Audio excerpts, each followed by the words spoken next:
Hello friends, welcome to రుచి వంటిల్లు. ఈరోజు మనం రవ్వ లడ్డు చాలా టేస్టీగా ఎలా తయారు చేసుకోవాలో చూద్దాము. ఈ రవ్వ లడ్డును మనం 10 నిమిషాల్లోనే ఈజీగా ప్రిపేర్ చేసుకోవచ్చు. టేస్ట్ కూడా చాలా బాగుంటుంది, చాలా సాఫ్ట్గా ఉంటుంది. సో లేట్ చేయకుండా వీడియోలోకి వెళ్ళిపోదాం.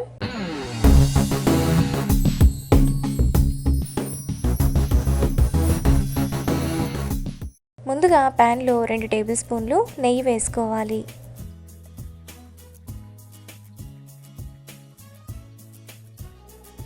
నెయ్యి వేడైన తర్వాత 1 టేబుల్ స్పూన్ జీడిపప్పు, 1 టేబుల్ స్పూన్ కిస్మిస్, 1 టేబుల్ స్పూన్ బాదం వేసుకొని ఫ్రై చేసుకోవాలి.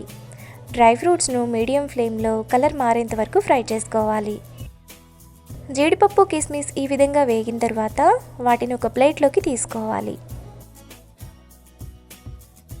ఇప్పుడు అదే నెయ్యిలో 1 కప్పు ఉప్మా రవ్వ వేసుకొని ఫ్రై చేసుకోవాలి. అంటే సూజీ అంటాం కదా, ఆ రవ్వ వేసుకొని ఫ్రై చేసుకోవాలి.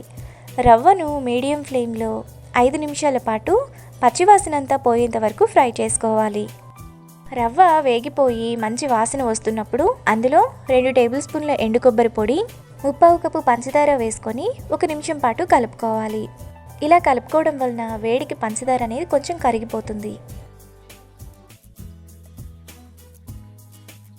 ఇలా కలుపుకున్నాక స్టవ్ ఆఫ్ చేసుకొని 1/2 కప్పు వేడి పాలు పోసుకొని కలుపుకోవాలి. వేడి పాలు పోసుకోవడం వలన మనకి లడ్డు చేసుకోవడానికి ఈజీగా ఉంటుంది, టేస్ట్ కూడా బాగుంటుంది, సాఫ్ట్గా వస్తుంది. ఈ విధంగా కలుపుకున్నాక మనకి ఈ విధంగా లడ్డు చేసుకోవడానికి ఈజీగా సాఫ్ట్గా ఉంటుంది.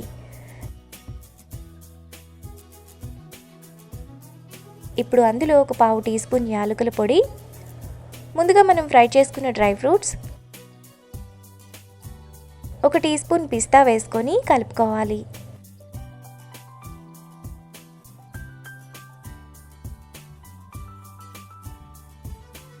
ఈ విధంగా కలుపుకున్న తర్వాత మరో టేబుల్ స్పూన్ నెయ్యి వేసుకొని కలుపుకోవాలి.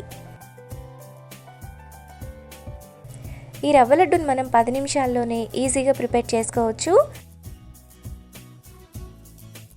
ఇలా కలుపుకున్న తర్వాత కొద్దిగా రవ్వ మిక్స్ తీసుకొని చిన్న చిన్న లడ్డూలా చేసుకోవాలి. లడ్డూను మీకు నచ్చిన సైజులో మీరు చేసుకోవచ్చు.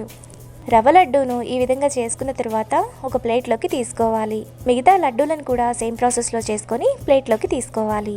మనకి రవ్వ లడ్డు చాలా టేస్టీగా సాఫ్ట్గా రెడీ అయిపోయాయి. ఈ రెసిపీని మీరు కూడా ట్రై చేసి టేస్ట్ ఎలా వచ్చిందో నాకు కామెంట్స్లో తెలియజేయండి. ఈ వీడియో కనుక మీకు నచ్చినట్లయితే లైక్ చేసి, షేర్ చేసి, సబ్స్క్రైబ్ చేయండి.